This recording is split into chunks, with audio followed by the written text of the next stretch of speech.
Welcome back to another episode where we help aspiring developers get jobs and junior developers grow. With me today, I have Andrea and Dan, and we're going to have someone also join us a little bit later, but we're going to be touching base on what front-end developers can do to get a little bit more savvy with design and UX. So let's go ahead and start with our intros. You want to tell us about yourself, Andrea? Sure. So my name is Andrea. I had a digital design and UX background, and in recent years I've done front-end development, also email development. So kind of all around, almost a unicorn, because I haven't gotten the marketing yet, but I'm getting there. It's tough. Yeah, it definitely is. And you mentioned you had actually been coding a little bit too recently and picking that up? Yeah, definitely. Definitely doing landing pages and emails. So how's that going? It's really fun, actually. I really do enjoy it. Yeah. And it helps knowing both sides, especially when I'm doing other kinds of designs that I'm not the front-end developer. I can think like how to give them the assets properly, which they definitely appreciate. Yeah. And I mean, that's a really good point. I mean, that's kind of why I'm doing this podcast too. I think it's really helpful for a front-end developer to dip their toes and get them wet a little bit into design and UX. And I think it just helps us work better with designers. For sure. How about you, Dan? Hey everybody. I'm Dan. I'm a front-end developer. I mostly focus on React. I've been doing front-end dev for about 5 years as a specialization. Prior to that, I was doing kind of everything at a marketing agency in Chicago. And that included product strategy, project management, a bit of design and UX. And that's kind of where I started. And through that, I eventually found my passion, which turned out to be front-end development. But I feel like as a front-end developer that has an understanding of UX design and that sort of thing, like that's only pushed my career forward like that much more. So I'd love to talk about what that's been like for me. Yeah, and you know, we worked together and we had a lot of really good conversations. You are really big on front-end developers getting a little bit more comfortable with UX and design, aren't you? Oh, absolutely. I mean, I think that you're ultimately the person that's writing the code for the thing that the user will use. Therefore, you're kind of like the last line of defense before like actually shipping the product. And if you have an understanding of general best practices and things that should be done, things that should be avoided, then as you encounter potential issues with designs, or maybe you come up with ideas for improvements, you can bring that back to product and catch those things before they get released. That's true. And in a second, we're going to dive into I definitely want to hear more of your past and kind of your experience diving into this, because I'm going to be blunt. I'm terrible at design, and I'm slowly getting better with UX. And it's something that has always fascinated me, but it seems like, I guess it just seems like magic. I don't know what happens and something gets produced. So I'm really envious of what, you guys can do. But quick intro about me. Pretty much go in full force with these podcast episodes. I just like helping aspiring developers. I almost quit becoming a developer myself, and this is why I do this. I absolutely love doing this, and I wish I would have had that one person to kind of push me and kind of just give me like the next step that I could take to finally get that position. So that's pretty much why I do all these videos. And if you guys do like these videos, or you want to see something new, different kind of episode, definitely let me know. I've been a software engineer for a few years until I quit to start my own company. And this is pretty much what I'm doing, building up my YouTube channel and coaching developers. So that's pretty much me. Let's go ahead and dive into this. Andrea, tell us a bit about like your design background. What do you love about it? And let's actually start with that. What do you love about it, and what kind of frustrates you? So just given the background, I literally have done it all. I started in print design. Like my first job was books, literally printing pages and cutting them and sewing them together like physical books.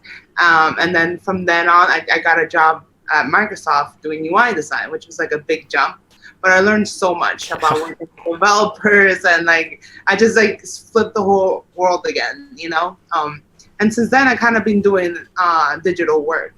Either has it been social media? I mean, this is like 2008 maybe.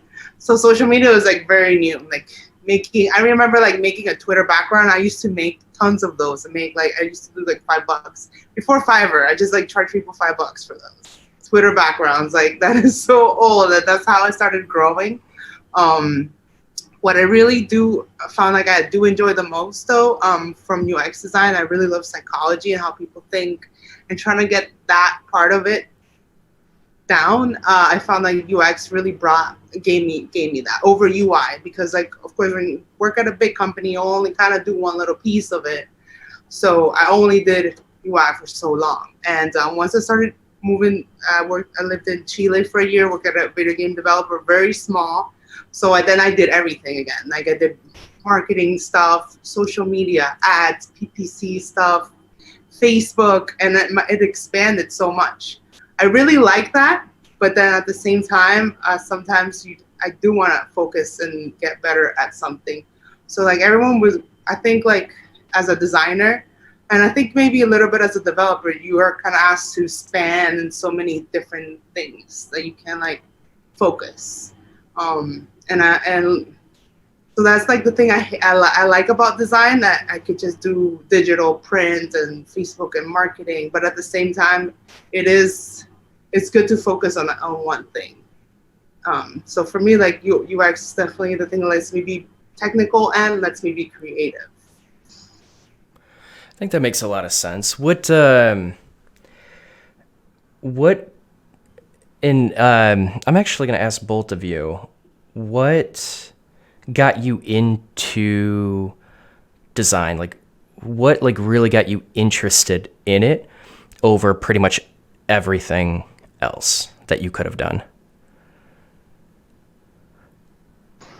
I can start. So I kind of fell into the whole digital like tech space. Without much experience at all and without really understanding what the role would be, I started doing UX research for this marketing company. Well, not really marketing. It was like more like a full end-to-end product development company focused on native applications. And they just needed somebody that was able to go and actually do the research part of UX, which is, like a subset of the UX design phase, which is a subset of the product design phase. So it's all like just like Russian nested dolls. So I was like very like deep in one piece of this thing, just collecting data, talking to people, being like, what do you think of this UI? How you do this or this interaction? And I had help, and I was basically coached with like how to approach the data collection stuff. And then slowly from there, I started like gaining more and more experience outward. So after collecting the data, I started being able to like analyze the data and make hypotheses about like whether or not making certain tweaks to our general design would lead to different outcomes. And then from there, I got interested in actually learning how to like put together the UIs. So I started wireframing, doing that sort of thing. Once you're wireframing, you're a step away from actually doing the UI design. So then I started learning Sketch and actually putting things down, like more high fidelity designs. And, we work together. I'm not going to leave any part of if there's a question unanswered, I'm going to just go and grab it and start learning about it. So I really I fell into the UX research role. And then because there's such a strong connection between UX research to UX design to just general product design. That's kind of where I ended up. And then from there, it was like, how do you code the thing? And that's how I became a developer. But that's maybe another conversation. And hear both of your stories, it kind of just sounds like design was a solution for what you needed at the time. UX was a solution. Marketing was a solution for what you needed at the time. And both of you actually kind of just sound like you're two people that won't leave a question unanswered. If there's something that needs to be solved, something that needs to be learned, you're going to dive into it. That's what I'm kind of getting from both of your personalities. Does that sound pretty accurate? Yeah, and I think as that designer, even like developer, we are problem solvers of different kinds. I mean, I've never been in a meeting where we're discussing a website or an app, and a developer's not like, oh, maybe the design should be like this. And sometimes designers might say something about code, how about this? So I think we all kind of go work together, that we kind of understand each other, and we're both kind of the same mentality. We're problem solvers, we want to solve a problem. We will Google it or ask someone, it's not like, I think that personality lends to this profession, because I mean, you just really have Google. I mean, some of us went to school, but a lot of us didn't. Most of us just have Google that taught us. YouTube taught us, So it's literally how we learn. Yeah, I think that makes a lot of sense. Oh, all right. We have someone joining us. Yay! Hey, welcome. Hey, sorry I'm late, guys. Thank you for having me. That's okay. That's okay. And you kind of gave me a heads up. So basically right now we're kind of just diving into why Andrea and Dan, they got into design, and why they started kind of exploring UX and UX research and marketing. So I actually want to hear from you. Actually, how do you pronounce your name? Raquel. Raquel, okay. Raquel, I actually want to hear from you. So can you give a little bit of an intro, just for kind of my audience that's watching, especially kind of like what got you into design and what you're doing now with it? Well, I've always been like super creative since I was a child. And like, basically my family was always telling me, they're like, oh, you want to be an artist? That's great, right? They're like so excited. Oh yeah, that's awesome. You want to be an artist, but you're going to be broke. So that's the harsh reality of that. And I was like, oh no, that's terrible. I'm like a little kid, and I'm just like, oh, I don't want to be broke. And that's kind of where, like, later on in life, like in my late teens, I started to kind of discover like the art of making websites. And that's kind of where I transitioned into, because I was like, oh, wait, you can make money and you can explore, like, you can kind of, I guess, satisfy that creative itch that I think most people in web and just design in general have. So that's where I started. And then it kind of just like continued blossoming. And I was like, oh, forget everything else. I'm just going to do this. Right. So that's just a little bit about my background. I don't know if that was enough, but. Yeah, that's perfect. That's perfect. Just to give people some context. Okay. So we're actually going to jump right into my next topic. So remember, the context is we're trying to encourage front-end developers to get a little bit more savvy with UX and design. And why does that matter? Why should they care about it? And so that's kind of what we're talking about. But let's kind of, what we kind of do here is whoever has an answer, whoever has a response, kind of just say it. It's been working pretty well. If you guys want to respond to each other, that's completely fine. I don't want this to feel like an interview, but I'm going to ask you questions. But basically, so why should front-end developers kind of care about getting more comfortable with UX, the psychology of the user, and caring about, the psychology of the design? Why should they care, and how much should they care? So this would be your advice to front-end developers, to get them a little bit more, give them more context and pretty much what they should be aiming for. I guess I'll jump into it.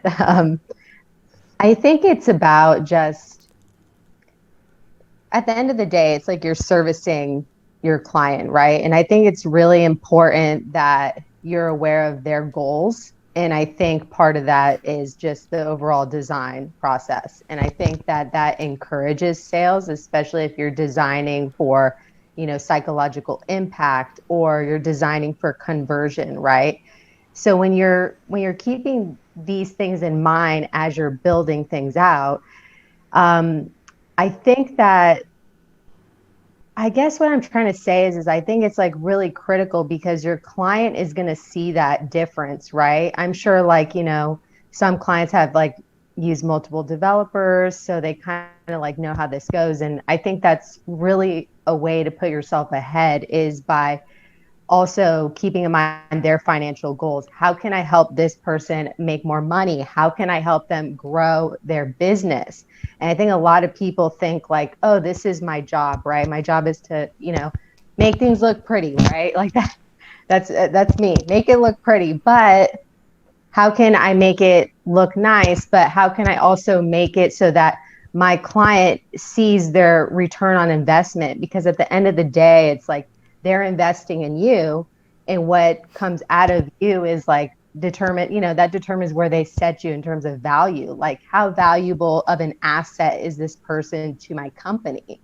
And it's like, the more value you add, the higher your ranking. And like, that's where you're going to have like your repeat clients. You're going to have your clients who are like, wow, I don't want to spend this much on a project. Oh, but I have to use them because they're the best, right? They're going to give me the most return on my investment. Yeah, I really like that you mentioned that kind of a front-end developer can just focus on their job, or what, like meeting the minimum requirements. But I think what companies really want and care about and value are people that care about the customer, that care about their experience, because ultimately that company isn't going to exist without satisfying the customer. And I feel like that was kind of a hard thing for me to grasp as a front-end developer. I just wanted requirements, like just tell me what to build. And it's not that I didn't care about the client. I just didn't realize how important it was to care about the client. And I really like that. Oh, I'll hop right on, because that is kind of exactly what I was going to talk about. I like that she covered like the client and user aspect, but then like working as a team, say UX designer to developer, there are things that, sometimes we're rushing or whatever. We might put a button right on top of the text field by mistake. And then those developers that don't really understand might code it that way. I've seen that happen. They're like, whoa, that's how the XD file was. And it's like, well, come on, man. Like, have you ever seen anything, a pattern like that? So it's like, well, that's the way it is. So like, working with those is a lot harder than working with someone's like, hey, I noticed this. I know this new snippet I found that would work great. Like it does this. And then it just makes a way better product at the end when they both understand each other. So like when front-end developers understand things like that, it's really helpful for UX, because as we know, like UX is an iterative product. You never put out a good design at first. It just keeps evolving and evolving and evolving. And they're definitely, like he said, they're like the last line of defense there, like before it's pushed to production. They could see things that maybe we didn't see, just because sometimes our technical abilities are not as developed as you guys. So it helps so much just to push out a good product and be efficient, instead of going back and forth about sizes and padding and things like that. I mean, some developers will code things without padding and everything's just like, you're like, come on, like, things need to breathe and things like that. But for a designer, that's like an obvious thing. But for a developer, they just might just write the code and it's done, So that's definitely why I feel also it's good for them to know a little bit of design basics. Yeah, I mean, I totally agree with what's been said. And I feel like, let's say that you're a front-end developer who doesn't care about ever making their own products, and therefore, like, you don't actually need to like design anything yourself, and your design team is perfect and they make no mistakes. Then yeah, you don't really have to learn about UX design, UI design, product design, like design thinking, all that stuff. But if they're fallible, then yeah, like I just, going back to the whole idea that like before the thing goes out to the user, it's really you that's standing there that can actually like raise these final potential concerns. And then also like as I feel like there's like an adjacent question here, which is like how well versed with general development should designers be? And I feel like we kind of are in each other's wheelhouses a little bit, like more and more as time goes on, I've noticed, where designers are now thinking a lot more about like browser accessibility, for instance, or developers are thinking about like UX patterns so that they, don't build a product that isn't, doing what it should be doing. Like ultimately, we're all responsible for together coming up with the best product that we can. And I think because of that, like it just makes sense to start learning a little bit about the disciplines that are adjacent to you. But then going back to the first thing I said, yeah, if you ever want to build something yourself and you have like, decent UX and UI design chops, like that's one less person that you have to go to actually get this thing off the ground. And I would definitely encourage people to, I would encourage them. I'll stand by that to, learn the adjacent disciplines so that you can actually, if you have an idea, just design it, code it, ship it. And, it's just so much easier when you can actually do all those things yourself. Yeah, I think that definitely makes a lot of sense. And, kind of going to the reverse, I had a designer that he actually, because our developers were completely booked with tickets, and he went out of his way to kind of build a little bit of a prototype, and he coded it. It was actually pretty good code for a designer, and we were actually able to implement that as a feature. A developer kind of brought that on, and everyone was really, really excited for him. I think he even got like a little bit of a raise for it. Like it was a really, really useful feature that helped our product out. So I like that you mentioned that, Dan. It kind of goes both ways. Sometimes it's helpful for a designer to dive into code a little bit. Have all of you kind of worked on any personal projects, or have you just, designed things for your company or for a client? Yeah, mostly companies or clients. I never actually like designed my own sort of product. As far as like the farthest I ever got was like I made like an e-commerce site on WooCommerce, and I put in that Elementor plugin. I'm like, all right, but it worked. Let's do this. It worked, and it worked great actually. So that's as far as I ever got. Okay. How about you two? I've done most of the work that I've done. I feel like it's for either clients or companies that I've worked for. But I've designed personal stuff. I've yet to like ship anything that's like actually like fully complete, and I'm in the middle of working on a side project right now. So for that, I'm the designer and developer, and I have somebody working with me as a product person. Oh, that's really cool. Okay. I mostly do a lot of like my client work. Like I feel like it's like my website as is like, that was kind of like my personal project where I spent like a year and a half on it, and coding and designing it. And I feel like a lot of like, I don't know, I feel like I'm so like money motivated that I don't really like, I'm like, oh, I don't need to satisfy this like creative itch right away, right? I'm like, I can wait on this. Or if I don't see like a return on it, I'm like, you know what, I could just wait on this.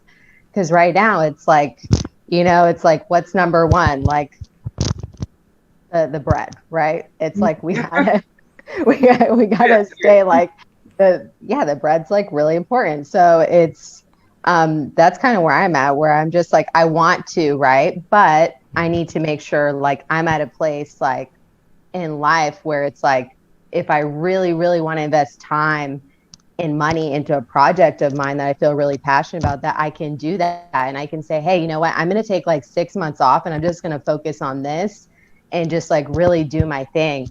And that's where I think it's like kind of difficult for designers and developers to find a balance, because it's like, of course you have these amazing ideas you want to bring to life, but at the same time you have to be aware of like, okay, first of all, I have like clients that have me on a retainer, right? We can't just like, we can't abandon them, right? So it's like, there are all these other things like going on, but yeah, I've not really at the moment, no, I'm not doing anything personally.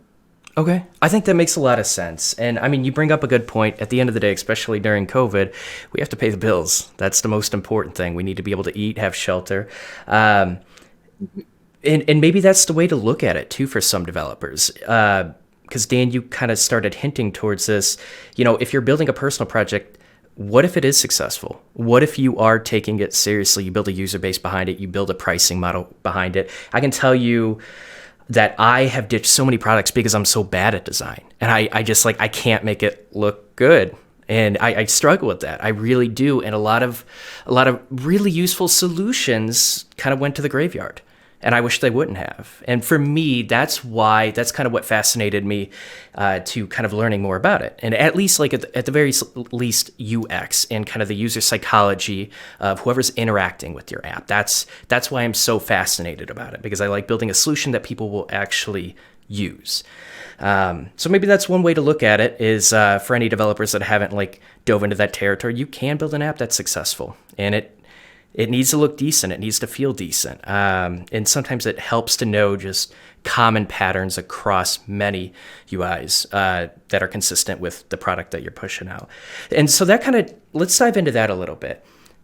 How much, let's talk about like just front-end developers working with designers and UX. How much should the front-end developer know? Like, what should they know? Should they, like, are there certain fundamentals that you think are really helpful for a front-end developer to pick up and be able to work with you? Like, how would you define that? I feel maybe understanding what are common patterns. I mean, we do break our heads sometimes of what to design, but honestly, kind of what I kind of feel UX is understanding that people are already seeing these patterns, you know, the hamburger menu, like don't make it a happy face because they're not really going to know what this is, you know? And like when you read affordances and things like that, things that look like the real life representation, there's like just little details about design that help it. And I mean, I know there's lots of libraries out there now that front-end developers can use with these patterns kind of baked into them, which is basically just understanding that there are patterns. So it is not that hard, but you have to know what you're looking for, you know, when to use what sort of pattern when. And I think that's something you pick up doing it a lot, and honestly, just looking what other people are doing. Just understanding. So if you download TikTok, right, you have to think, okay, well, what are people doing here? You know, they're just looking for quick entertainment. So why is this hand gesture the one they use? You know, because it's just kind of flicking quickly, and it has to do with what the app is kind of about, just quick bites of entertainment, right? So this is like a reaction you have, and imagine if you were just, maybe it was like a long swipe, it wouldn't have anything to do with the app or what's kind of wanted to do. I don't know, just like small things like that, understanding those reasons, it definitely helps. So a lot of these consistent patterns that already exist, do you have any, I know it's kind of off the top of your head maybe, but do you guys have any recommendations on where developers can look for things like that? Go ahead. I know there's like the Google material. Google has their own. Even the most basic thing like Bootstrap, it already has some baked in things in there. So if you're just a new developer trying to get something off the ground, just using something as simple as Bootstrap and following, you know, what they're for helps, because then they're already kind of thought it out for you. Another thing that's cool if you look for like design UI kits, like I know it's kind of like cool now. Companies do it. They have like their own .design blogs and have their UI kits out there. Spotify, Uber. If you go in there and look how they thought about it, it'll help you see how to think about it. It just tells you they're like, this is for when the user is this, and you just read through it and you'll start getting it. The more you see their reasoning, you can apply it to your own development. Interesting. Do a lot of larger companies, a lot of their design teams release stuff like that to the public? It's kind of a new thing, honestly. It's been like the last maybe 5 years. I've seen like a lot of companies release their UI kits. Maybe around time Google whenever it came out, and they released that. I think people have released their own UI kits out and see if it, I don't know, someone picks it up. I'm not sure. But it's super interesting to read through. And MailChimp also has one out there, and it's really cool. Interesting. Yeah, it's very clean. And you can see, they'll tell you the hovers, when it's disabled, all those states. So, if you use an app you really like, type in the app name, the Sidekit. They might have one for you. And the app you already like, you might get some designer insights from it. That is really useful. Yeah. What about you guys? What do you think front-end developers should be learning?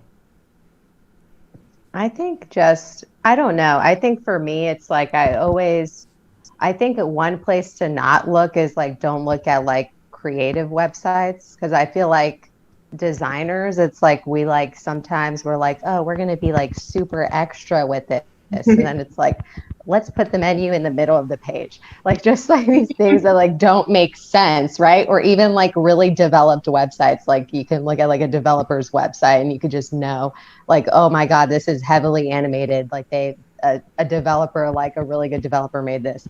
I think I feel like for me, I always kind of look at what my experience is like when I get on the web page. Okay, is the menu where I think it's going to be, right? Like, you want to think, I guess, develop and design in a way where you're trying to get like your 4-year-old nephew to navigate the website. And I know it sounds really bad, because I'm not saying all people are stupid, but like not everyone is like fully like aware of like how web is, right? Like we're like, oh, the menu's not at the top, let me look somewhere else for it. Like, some people just give up and they just hit the X in the corner of the screen. And I think that's really important when you're kind of like diving into this stuff. Like, how can I make this so like my 4-year-old nephew or niece can navigate this site or this application? Like, what will they do? And I think designing based on like how a child would navigate through something is like really helpful. As far as like pulling like inspiration or ideas from like other websites, like, I don't know, there's like so many out there. And one of the things is like, yeah, look at the more popular applications and like the more bigger companies, because those companies are investing so much in their design and development. It's like they're putting so much money into it, and they're doing it for a reason, because it works, right? They're not just hiring like someone random, like some random designer to put this together. It's usually like top tier talent. So I think, yeah, pulling inspiration from those larger brands is helpful, but you also have to be selective of that, because maybe like you go on the Amazon website, and Amazon's website, like I'm sure everyone would agree here, it's not like that, like it's not very attractive. You know what I mean? Like, it's kind of ugly. Like, it is what it is. But they have that customer, like that long history and that huge customer base. They can't really afford to change their design a little bit, because they do that, they're losing 0.5% of their customer base. That's billions of dollars right there. So it's like, you also have to think like in that kind of way, like be selective, like of what brands you're looking at, because some of these bigger brands, they just can't afford to experiment. So I think kind of like the newer companies that have been out like in the past like 5 or 10 years are great to look at, because they're always changing and they're always like adapting. So sorry that went on so long, but no, that was really helpful. A few things. Your mic keeps bumping something when you move your head. Oh, I'm so sorry. That's okay. Now, to challenge that, would you let a 4-year-old go through your design and try to interact with it? Would you find that useful? Yeah, I think so. Interesting. Like, hey, go in here, figure it out. Hey, how about you check out and buy something on this page and just see if they can do it? You'd be surprised like how well. Sometimes I'm like, oh, kids know more than adults do. Right? They just like, you give them an iPad and they can do like anything. So, yeah, I mean, I would totally be game for that. Interesting. You made a really good point. Like, Amazon is a really large company with a very big user base, and their site is ugly. I agree with that. But a site like that to change, I remember Amazon changing just like even small features of where I find the orders, anything like that. It's frustrating. Like I mean, we can go into why I find that frustrating, but like with Fitbit, they actually changed their design. They did like a complete redesign, which I'm like almost completely against. I don't like complete redesigns. I like slow, incremental changes. But Fitbit was about to lose a giant user base from using kind of their dashboard just because of that major redesign, and they got a lot of pushback, and they had to. That was kind of a long-standing argument between the users and what Fitbit was trying to produce. But it matters. You can't just like make sweeping changes like that. And that kind of goes back to the patterns. People are used to something, and we even if you're wild and think you're so open, no one really likes change. Like, well, it's like your brain, right? Your brain doesn't like that change, and especially when you use software and apps. You're kind of on autopilot. You're not thinking, oh, now I'm swiping. Your brain has memorized this while you think about what you're gonna shop for. So if it changes, your brain's like freaking out. It's like, wait a minute, what happened here? Where's this? And that's why you get such negative emotions out of people when you change stuff. So I blame everything on the brain. I like it. Dan, what about you? What do you think? How deep should developers go in learning design and UX? I mean, I would say it kind of depends on what the end goal is. So for what it's worth, like for myself, I mentioned that I'm trying to work on something on the side. I'm specifically not giving that much attention to the UI as much as I am to the UX. So like, I don't want to think about like, what shade of red should I make this, like the potentially dangerous action button. I'd rather just go with a component library, or just go with something super simple and know that at some point it might make sense to either adopt a component library or bring in a UI designer, because UI design specifically, at least to me, has been like the hardest nut to crack. That it's very, I mean, correct me if I'm wrong, the rest of the gang, but for me, it's like, it's not like a hard science, like where development is very like, very methodical, and even like UX design, like there are best practices, but with UI design specifically, like I often feel like I don't know what I'm doing, so I just choose to more or less ignore it. And then focus on actually like, okay, so like, what is the experience like? So like, what are the user flows through my application? Is everything laid out in a way that makes sense? Is everything that is important easy to find? That sort of thing. And for UX specifically, there's a lot of theory out there. So like, I would definitely recommend, it's maybe a little dense, but the Nielsen Norman Group website has a ton of resources about just general UX, best practices, guidelines, research that they've done. They've been doing this for years, and all of it's super, super helpful. Usability.gov is a website that also is geared towards teaching people like why UX is important, general best practices, and that sort of thing.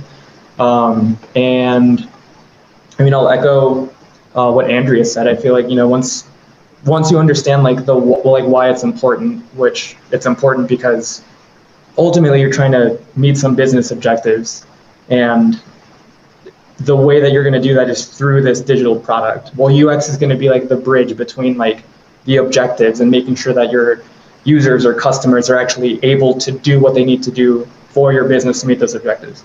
But then, yeah, like after that, then it's like, okay, so I understand why this is important and the general theory behind it. So like, what are the tools that I use to like create a UI? And, the actual visual design piece aside, it's those patterns. It's the, like buttons, inputs, labels, like layout components, all that sort of thing. And yeah, like there's a ton of companies that are, that have pumped so much time and effort into making these awesome full-featured component libraries. That's a great place to start thinking about these different elements as UI patterns. And I think Andrea mentioned Material UI.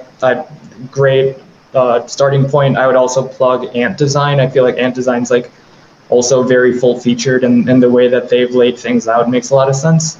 And then from there, just like it has been mentioned, just look at successful products, look at how they tend to arrange things, like the content architecture of everything, which I feel like Amazon, at least like I'm never like lost when I'm trying to like buy something. It's like, it doesn't look great. It's not the prettiest website, but like it's functional. Like Craigslist as well, like they don't need to like make it pretty because it works. So like, why change it if it works? Yeah, and then I think that's kind of like the baseline. It's just like, why is this important? What are the tools I use to like make a UI? And yeah, from there, my suggestion, don't focus too much on the UI specific side of things, like on the visual side of things, just because like that's a whole beast. And at least myself, I prefer to just hand that problem off to somebody else, because you can still get by with like the component library. You don't actually need to design something totally custom. Yeah, go ahead. No, I agree with them, especially when you're starting out. You can't start out, and like when you're painting, you usually look at something in real life. You're not just gonna start painting something out of it. It's not gonna look good, right? So kind of the same, like follow what other people are doing, and then you'll start learning, especially using a component library or something like that that's already thought out. So you can start using it, and you learn by doing, really. So you just have to get your hands dirty. That's a good point. Maybe design is really intimidating to developers because they focus on the UI. They focus on what it looks like instead of how it feels, how you can navigate through it. They don't focus on the UX, and maybe that is the solution, is to focus more on, Dan, you had mentioned, like, understand the business requirements, understand the customer's requirements, and then come up with a solution that actually solves that problem. And without like trying to think about like what it's going to look like in the end, maybe people are jumping the gun too much. Maybe they should think about how it should feel and what content should even be on the page that's going to help inform them or better inform how they're going to navigate through the website. And I really think you hit it on the head there. I think people need to focus on the UX and the experience of it before they focus on what it looks like. So what I want to like, we're actually going to probably end on this topic, but I think it's really, really useful. If we're going to focus on the UX, if we're going to focus on tell a front-end developer, or kind of try to teach a front-end developer to learn more about these patterns, learn more about UX in general, kind of just from a designer's perspectives, can we kind of solidify a plan of action for that? For like a developer that doesn't know anything about UX, they haven't really considered the customer, maybe a developer that's just used to seeing requirements, and we're going to build this component and it should work this way. What would be kind of like maybe a few steps developers can take? And you kind of touched on it a little bit, but what could be a few steps that developers can take to start, dipping their toes in the UX world and getting a little bit more comfortable with that, even if it's just to be able to communicate with designers better? What could we do? I think probably starting your own project and look at it from this way. Try to solve your own problem, because you can't user research. Usually you have to research and read, but no one knows you more than you. So make yourself the user and think of what have you ever thought that would be like amazing, that you would like really use. And as you're designing this, going through each screen, ask yourself these questions, like, do I expect this button to be here?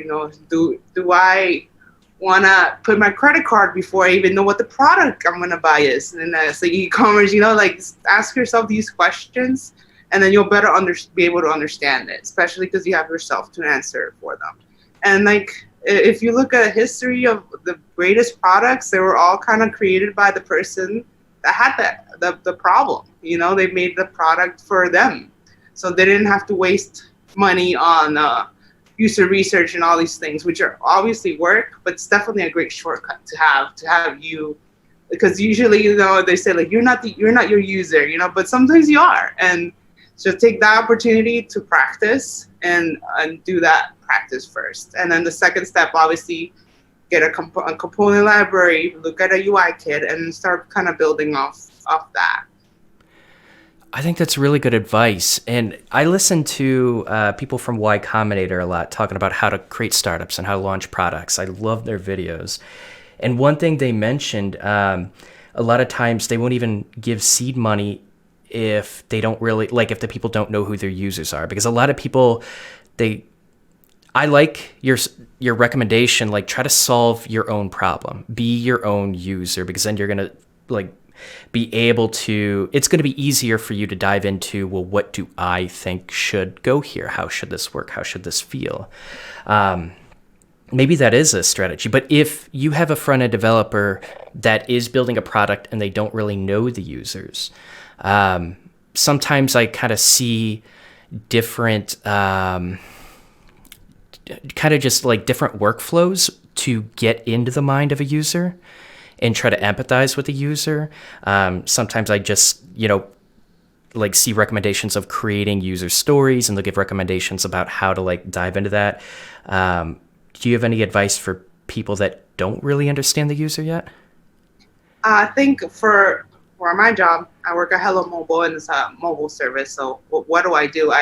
What I do is I literally go on Reddit and then I type in like mobile service, or I see what their people are saying in other companies. Since it's more like open questions and conversations, I could really read the person's question, what people are saying back and forth, and I could feel like I could get more understanding of what they are. And then another thing that I do is I try to find someone that I know.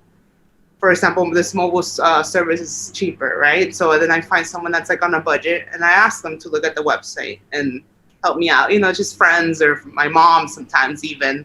I use people around me because I don't have like the official user research tools, which, you know, some companies have invest millions of dollars, but some other ones don't. So you just kind of got to get creative and think about people around you, things that they could definitely help you. You know, like Raquel said, like get a 4-year-old to look at it, and then that definitely, it does actually really help in the whole design process for me. Because there's just things sometimes that I'm just so into the product that I'm making for like 10 hours a day for 2 weeks that I miss something really simple, like put the submit button in the middle of a text field. No, it's never happened, but you know, things like that you can do things like that. You can. Yeah, absolutely. Yeah, I mean, I personally love going to my network and getting their feedback on whatever it is that I'm working on, especially if you know people like in different disciplines. Like if you know a designer, by all, like use them. Like I feel like the product world is just so, everybody just wants to help each other out all the time. And, you know, so talk to your network for sure. And then when you're actually like, if you're building something and you don't know exactly like who your users are yet, or it's like early on, like I would say get whatever it is that you have in front of people. You know, it doesn't have to be like every day, but like whenever you hit a milestone, just get somebody's feedback. Because, you know, if you go through the entire process and you've like coded a prototype and you show it to someone and they're like, oh, like here's these like, you know, 50 potential issues. Those are things that you could have maybe caught earlier on in the process. And I mean, really, to me, it kind of goes even before like the actual, let's say like wireframing, like pen and pencil stage or pen and paper stage, and even just like thinking through the idea. And maybe like if you have more minds, like I feel like at a certain point it's diminishing returns. But if you have, you know, folks whose opinions you value and you think are smart, like product-minded people, like talk to them and get their feedback like as early as possible, just even to validate the idea. Because like if your idea is not valid, why spend the time designing and coding it? And who knows, somebody might just, turn you into a little bit of a different direction and make like really impactful changes down the line. Adding to that, I think like you're saying, using your network. Another thing I actually like to do, I've done in the past, I use like my social media, and then I'll like ask like A or B, which one you guys like. If I'm like especially UI, it's easier, right? Like if there's some UI element I'm testing out, a button, or if I'm gonna do a outline, or I ask my network, like there are regular people and designers, a mix of people in there, and I actually do take into consideration what they say, and sometimes it helps get me stuck if I'm like stuck and I don't know what to choose. When you post those two choices, do you give the whole context of the page? So sometimes, but especially if it's UI elements, I don't. Okay. If it's like I'm designing an email header and I'm ripped between using circles or squigglies, or, I was like, what do you guys like better? And, it's fun. It's a fun exercise for your, social media friends, and also for you, to help you see what people actually like. Sometimes they're really surprised what they like, and other times I do agree. Okay. I like it. Yeah, but in terms of, if you were saying about validating the idea, asking on social media also helps. Or Reddit or Quora or any of these tools are out there where people are happily ready to chime in. They are. I know I am. Like if someone like posts something, I'm like, oh, let me give my opinion right now. Yeah. I think something that's like underutilized is actually there's Slack groups like in design and development, and there'll be like 14,000 people in there, and it's like you can look these up online, look for like the design development like Slack group, and join that group, and then post your design there and just say, hey guys, can I get your feedback? And there'll be like tons of responses, and I feel like that's like really underutilized is Slack. And I think a really good exercise for people in development who are looking to kind of like explore into UX and UI is like, I'm like super backwards with how I design things. I started when like there was no designer and developer, right? It was like you did everything. So that's like how it was. And then like later on as web evolved, like then you had like two, separate roles, right? Kind of like what I do is I design something and I don't even think about the user at all. I just like design something. I'm like, this looks really cool, right? And like, I think like a lot of designers are always in the position where they design something really nice, and then you send it to the developer, and then they like do like the homepage, and you're like, wait, that doesn't, why is that over there? That doesn't look like what I sent you.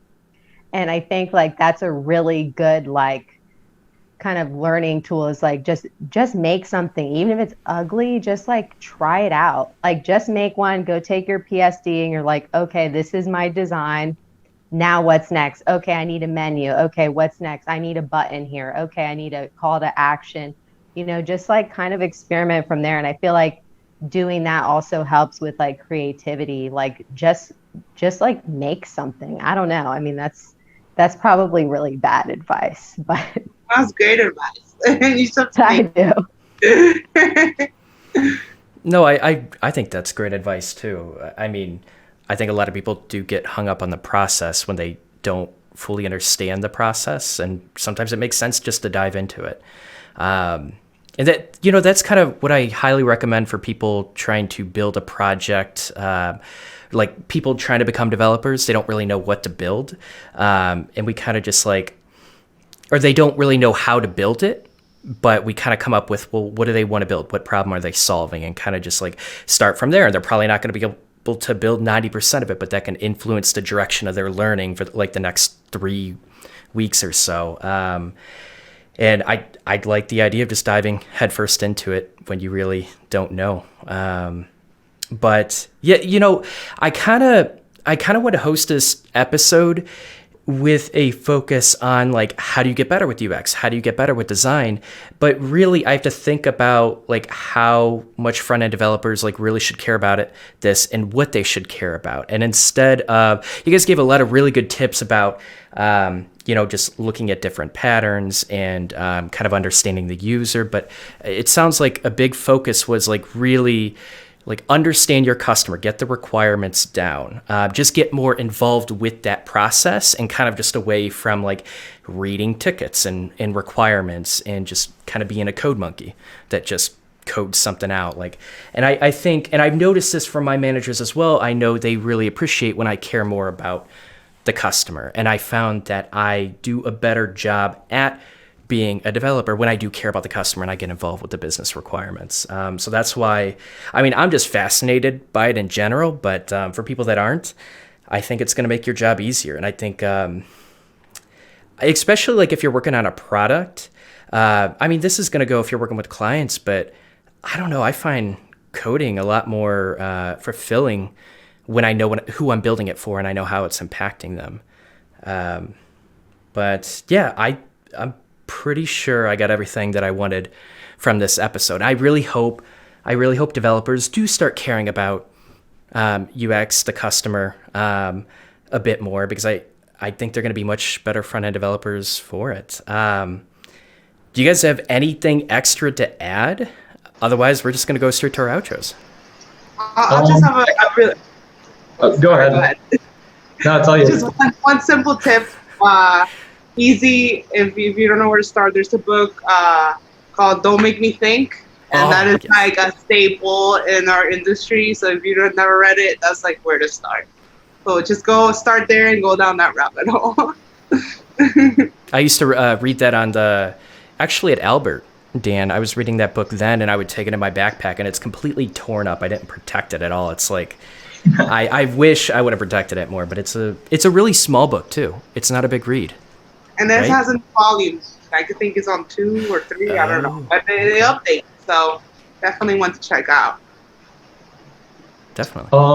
I've got a few things to just tack on at the end. So if you truly don't know where to start from the whole like more like academic side of things, Coursera has some really great courses. I'm looking at one right now, UX Design Fundamentals, which is actually part of UI UX design specialization, which is 4 courses, all of which I believe you can audit for free. So if you like really, you're like, what do I start Googling to like learn the more like theory side of things? I would just recommend going there. And then actually kind of to go back to the original intent, Don, now that you mention it, if you just want to tack on a couple very front end specific things, I would highly suggest getting more acquainted with accessibility and performance, because those two things are things, performance can't be designed in like a PSD or a Figma file, right? So that is still part of the user experience. That's a part that you actually have full control of. That's your domain. So making sure that your web pages, if you're building a website, load fast and that like things are generally running at like 60 frames per second is kind of imperative to a good user experience.